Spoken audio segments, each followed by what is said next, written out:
ലോകത്തെ നടുക്കിയ അനേകം പേരുടെ ജീവനെടുത്ത കോവിഡ്-19 എന്ന മഹാമാരിയുടെ ഉത്ഭവത്തെക്കുറിച്ച് തർക്കങ്ങൾ നിലനിൽക്കുന്നതിനിടെ അമേരിക്കയ്ക്കെതിരെ ശക്തമായി തിരിച്ചടിച്ച് ചൈന ഇപ്പോൾ രംഗത്ത് വന്നിട്ടുണ്ട്. അമേരിക്കൻ പ്രസിഡന്റ് ഡൊണാൾഡ് ട്രംപ് ചൈനയിലെ ലാബ് ചോർച്ചയെ കുറ്റപ്പെടുത്തിയതിനെ തുടർന്ന് കഴിഞ്ഞ ദിവസം പുറത്തിറക്കിയ പാൻഡമിക് പ്രതികരണത്തെക്കുറിച്ചുള്ള ഒരു ധവളപത്രത്തിൽ കോവിഡ്-19 അമേരിക്കയിൽ നിന്നും ഉത്ഭവിച്ചിരിക്കാം എന്ന വാദം ചൈന വീണ്ടും ആവർത്തിക്കുകയാണ്. ഏപ്രിൽ 18 വൈറ്റ് ഹൗസ് ഒരു കോവിഡ്-19 വെബ്സൈറ്റ് ആരംഭിച്ചിരുന്നു. അതിൽ ചൈനയിലെ ലാബ് ചോർച്ചയിൽ നിന്നാണ് കൊറോണ വൈറസിൻ്റെ ഉത്ഭവം എന്നാണ് ട്രംപ് ഭരണകൂടം ആരോപിച്ചിരുന്നത്.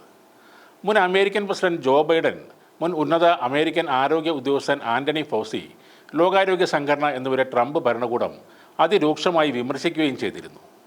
അതേസമയം ചൈനയിലെ ഔദ്യോഗിക വാർത്താ ഏജൻസിയായ സിൻഹുവ പുറത്തിറക്കിയ ധവളപത്രത്തിൽ കോവിഡ്-19 ഉത്ഭവത്തെക്കുറിച്ചുള്ള വിഷയം അമേരിക്ക രാഷ്ട്രീയവൽക്കരിക്കുകയാണെന്ന് ചൈന ആരോപിക്കുന്നു. സംരക്ഷണ മെഡിക്കൽ ഉപകരണങ്ങൾ പൂഴ്ത്തിവെച്ചതിനും പകർച്ചവ്യാധി മറച്ചുവെച്ചതിനും ചൈനയ്ക്കെതിരെ $24 ബില്യൺ നഷ്ടപരിഹാരം നൽകാൻ മിസോറി കോടതി ഉത്തരവിട്ട സംഭവവും അതിൽ പറയുന്നുണ്ട്. ലോകാരോഗ്യ സംഘടനയുമായും അന്താരാഷ്ട്ര സമൂഹവുമായും ചൈന പ്രസക്തമായ വിവരങ്ങൾ സമയബന്ധിതമായി തന്നെ പങ്കുവച്ചിട്ടുണ്ട്. ലോകാരോഗ്യ സംഘടനയും ചൈനയും നടത്തിയ സംയുക്ത പഠനത്തിൽ ലാബ് ചോർച്ച ഒരിക്കലും സാധ്യതയില്ല എന്ന നിഗമനത്തിലെത്തിയതായും അറിയിച്ചിരുന്നുവെന്നും ഈ ധവളപത്രത്തിൽ പറയുന്നു. ഔദ്യോഗികമായി അവകാശപ്പെടുന്ന സമയപരിധിക്ക് മുമ്പും ചൈനയിൽ കോവിഡ് പൊട്ടിപ്പുറപ്പെടുന്നതിന് മുമ്പും അമേരിക്കയിൽ കോവിഡ്-19 ഉയർന്നു വന്നിരിക്കാമെന്ന് ഗണ്യമായ തെളിവുകൾ ഉണ്ടെന്നാണ് ചൈനയിലെ ഷീ ഭരണകൂടം ഇതിൽ വ്യക്തമാക്കുന്നത്. ഈ വിഷയത്തിൽ ഒരു നിഗമനത്തിലെത്താൻ കഴിയില്ലെന്ന് വർഷങ്ങളായി ഏജൻസി പറഞ്ഞിരുന്നെങ്കിലും പ്രകൃതിയിൽ നിന്നല്ല, ചൈനയിലെ ഒരു ലാബിൽ നിന്നാണ് പാൻഡമിക് ഉയർന്നു വന്നതെന്ന് ജനുവരിയിൽ CIA ചൂണ്ടിക്കാണിച്ചിരുന്നു. നേരത്തെയും കോവിഡ് വിഷയത്തിൽ അമേരിക്കയ്ക്കെതിരായ ആരോപണം ഉണ്ടായിരുന്നു. കൊറോണ എന്ന കുഞ്ഞു വൈറസിനെ തുറന്നുവിട്ട് ലോകത്തെ സർവ്വ മേഖലകളെയും നാശത്തിലേക്ക് തള്ളിവിട്ടതിന് എല്ലാവരും ചൈനയെ പഴിചാരുമ്പോൾ ഒരു അമേരിക്കൻ സാമ്പത്തിക ശാസ്ത്രജ്ഞൻ പറയുന്നത് ചൈനയല്ല, അമേരിക്കയാണ് ഈ കുഞ്ഞൻ വൈറസിനെ അഴിച്ചുവിട്ടത് എന്നാണ്.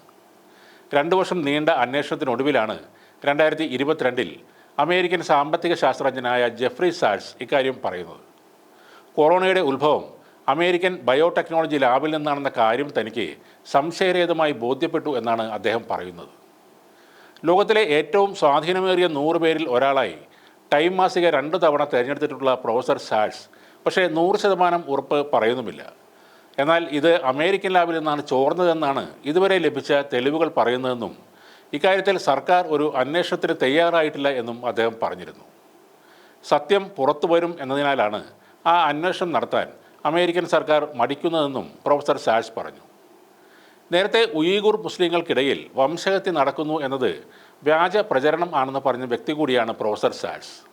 അതുകൊണ്ട് തന്നെ ഷീയുടെ സ്തുതിപാഠകൻ എന്നാണ് അദ്ദേഹത്തിൻ്റെ വിമർശകർ അദ്ദേഹത്തെ വിളിക്കുന്നത്.